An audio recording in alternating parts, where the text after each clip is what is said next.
자, 그래서 이번에는 PBT, 즉 Paper Based Test라고 하는 PBT 방식과 Computer Based Test라고 하는 CBT 방식의 그 특징에 대해서 우리가 보고 있는데, 이미 제가 다 말씀드린 내용이에요. 보시다시피 PBT는 같은 문제인데 똑같은 문제 20문제를 한 과목입니다. 임의의 과목 문제를 배열만 바꿔서 A 타입, B 타입 이렇게 나눴지만, CBT는 예를 들어서 이런 경우도 발생할 수 있어요. 만약에 20명이 한 반에서 우리가 시험을 봤을 때 A 과목의 어떠한 문제는 그 중에 한 사람만 그 문제를 봤다는 거예요. 나머지는 뭐가 됩니까? 그 문제를 보지 못했다라고 할 수 있어요. 이것은 뭐냐면 랜덤 출제 방식이라는 거예요. 랜덤 출제. 즉 A 난이도, B 난이도, C 난이도에 많은 양의 문제를 놓고 랜덤으로 나온다는 거예요. 랜덤으로. 그러니까 어떤 사람에게는 어려울 수도 있고 어떤 사람에게는 쉬울 수도 있는 문제가 간다는 거죠. 그 문제가 아느냐 모르느냐의 개념이 아니라 같은 A 난이도, B 난이도, C 난이도, 같은 A 난이도에서도 뭐가 돼요? 좀 더 쉬운 문제가 있을 수 있잖아요.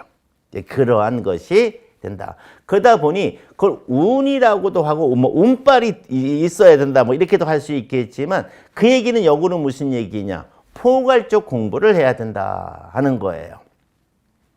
그래서 관연도에 출제된 문제만 집중적으로 우리가 만든 그런 거보다는 전반적으로, 이제는 전반적으로 다양한 문제를 접해야 된다.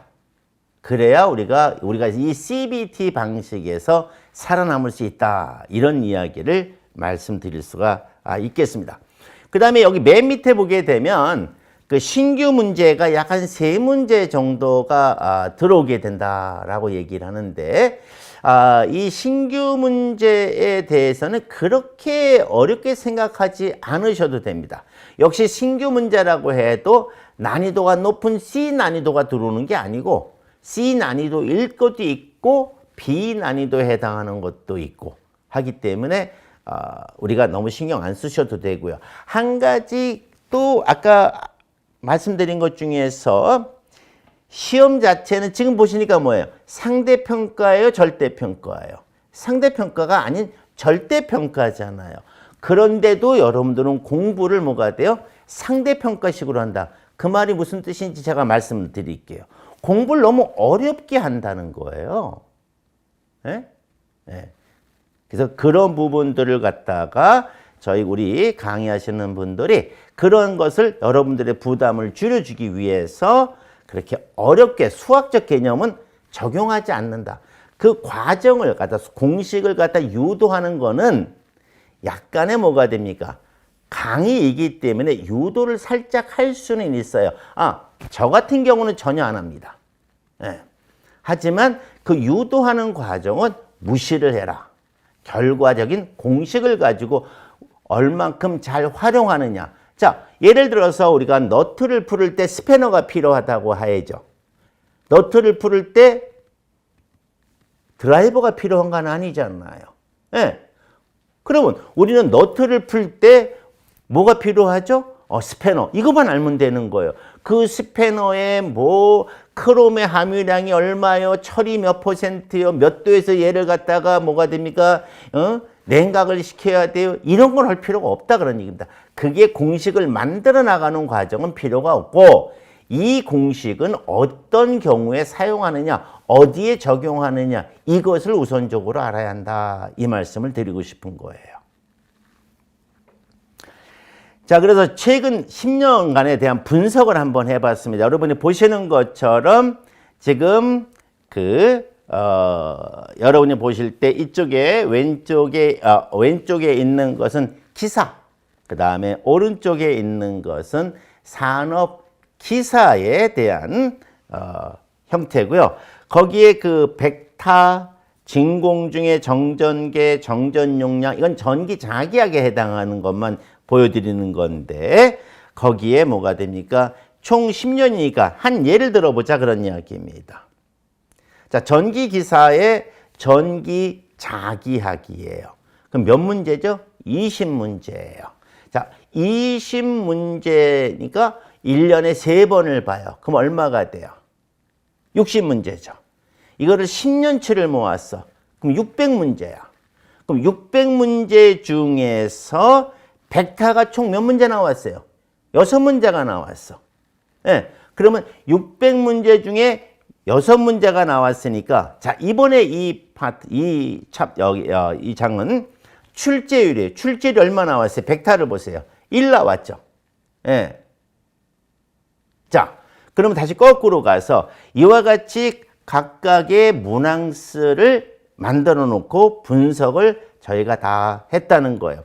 그럼 그 출제율을 보게 되면 출제율이 진공 중에 정전계를 보면 15.33이에요. 자, 그렇다면 무슨 얘기가 되느냐? 여기에서 많은 양의 뭐가 돼요? 출제가 된다. 그러니까 지금 이 데이터를 가지고 가장 숫자가 높은 쪽에는 우리가 조금 더 많은 신경을 쓰고 시간을 투자를 해야 된다라는 것이 이 데이터가 말해주고 있는 겁니다. 그러니 어느 파트를 공부할 거냐 고민하지 마셔라 이런 얘기입니다. 저희 전기누리에서는 이와 같은 데이터를 다 주고 그 다음에 출제율까지 분석을 했기 때문에 여러분들이 공부하시는데 너무 많은 시간, 자, 예를 들어서 벡터 같은 경우는 출제율이 1 정도밖에 안 된다는 얘기예요. 여기다가 많은 시간을 투자한다. 그러면 당연히 뭐가 돼요? 불합격이라는 개념이 나온다 하는 얘기입니다.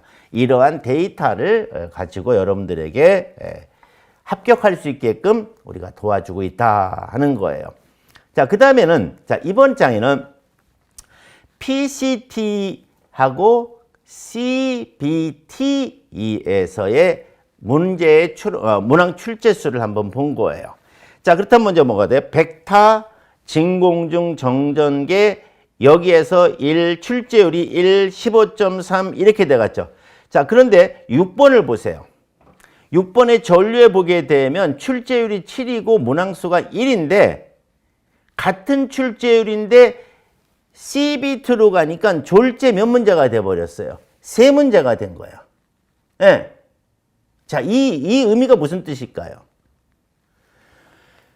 출제자가 만약에 선정을 했다면 전류 문제 내가 여기서 한 문제 썼지 하니까 그러면 전류 문제 파트에서는 우리가 전류 파트에서는 됐어 이렇게 갈 텐데 전류 문제에 몇 문제가 많은 문제가 난이도와 예를 들어서 뭐가 돼? A 난이도에 들어가 있었다 이거죠. 근데 A 난이도에서 랜덤으로 뽑다 보니까 같은 전류 문제가 뽑혔다 그렇게 되는 겁니다. 그러니 같은 전류 문제라 하더라도 다양한 표현의 의미, 다양한 종류의 전류 문제가 선정될 수가 있다. 그런 이야기죠. 그러므로 우리가 이런 그 표의 변화를 한번 가져와 봐야 된다 하는 얘기예요. 그 다음에 12번 항에 보시게 되면 전자계가 나오는데 거기에는 출제율이 무려 얼마입니까? 11.67이에요. 이건 안 나오면 이상한 거야. 예. 그런데 CBT로 가면서 출제율 얼마가 돼버렸어요?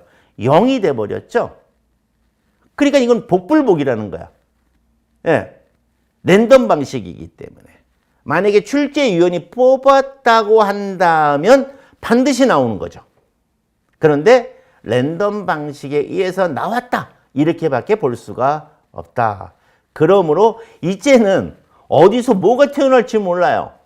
예. 마치 여러분들 그 뭡니까 놀이기구 중에 이렇게 두더지 잡기 있죠. 어디서 어디 튀어나올지 모르잖아. 예. 그러면 뭐가 됩니까? 어디서 나오고 알고 있으면 대충 이 정도서 나와. 그럼 거기만 노려보면 되지만 이건 어디서 튀어나올지 모르니까 전체를 다 봐야 한다는 그러한 형태가 되는 것이다. 그런 이야기입니다. 자, 역시 마찬가지죠. 지금 현재 이번에는 산업기사, 여기 보이시죠? 산업기사의 형태도 마찬가지예요. 6번 항을 보세요. 예, 여기는 PCT 방식이야. 왼쪽은. 거기에 6번의 전류를 보면 출제율이 6.67이야. 그런데 문제항은 문항수 1인데요. 그 옆에 흰색으로 되는 보세요. CBT를 보세요. 몇 문제가 나왔어요? 5문제가 나왔다. 자, 그러면 유전체를 보자. 자, 이 유전체를 몰라서는 말이 안 되죠. 예, 유전체의 유전율의 의미와 이거를 모른다는 거는 전기에 있어서 절연이 뭔지를 모른다는 겁니다. 전기는 절연과 접진대. 그렇지만은 CBT 방식을 쓰다 보니 랜덤 방식이 되다 보니까 빠질 수도 있었다라는 겁니다. 다른 쪽으로 문제가 많이 넘어가서 이렇게 되는 겁니다.